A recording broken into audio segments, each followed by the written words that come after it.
सुप्रभात वक्ता साथियों। तारीख 11 अगस्त और वार मंगलवार। तो पत्रकार दीपक शिमाल के साथ कर लेते हैं खबरों का पोस्टमार्टम, लेकिन उसके पहले जान लेते हैं सुविचार जिसे संकलित किया है देवेश भारद्वाज ने। जी हाँ, आप चाहकर भी अपने प्रति किसी की धारणा को बदल नहीं सकते। इसी लिए सुकून से अपनी जिंदगी जिए और खुश रहिए, तो खुशियां आपके द्वार पर दस्तक रहती रहे।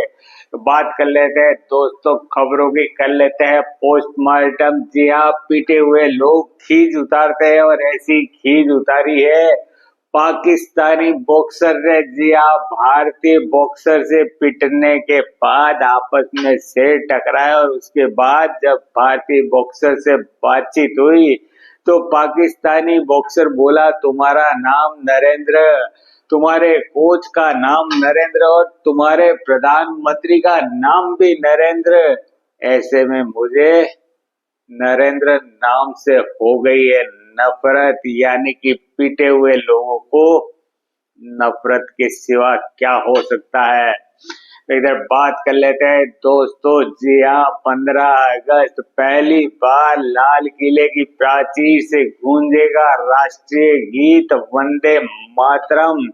इस थीम में युवाओं को भी महत्व दिया गया है। तो अगली खबर की बात कर लेते हैं दोस्तों। आ रही है झारखंड के रांची से। जी हाँ, जंतर मंतर रिपीट हुआ है। यानी कि आंदोलनकारी छात्रों पर पानी की बौछारें डाली गई और लठ भी बजाए गए हैं। तो इधर बात कर लेते हैं साहब दिल्ली की। जी हाँ, दिल्ली की सड़कों पर साइकिल से सियासत, तो विधानसभा में टी शर्ट पर संग्राम मच गया। जी हाँ, आप नेता साइकिल खरीद में भ्रष्टाचार को लेकर साइकिल से विधानसभा पहुंचे। तो इधर विधानसभा में टी शर्ट पहनने पर आपत्ति जताई गई और इसके बाद मार्शलों ने आप नेताओं को कर दिया है विधानसभा से बाहर।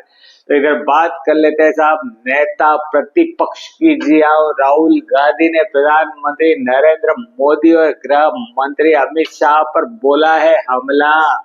उन्होंने कहा है कि वे संसद में उनके सवालों का जवाब नहीं दे सकते। तो इधर संसदीय कार्य मंत्री किरण रिजिजू ने कहा है कि शाह जवाब देने को तैयार है, लेकिन आप भागिएगा मत। तो अगर अगली खबर की बात कर लेते हैं दोस्तों। जी हाँ, सुन के हैरान रह जाएंगे।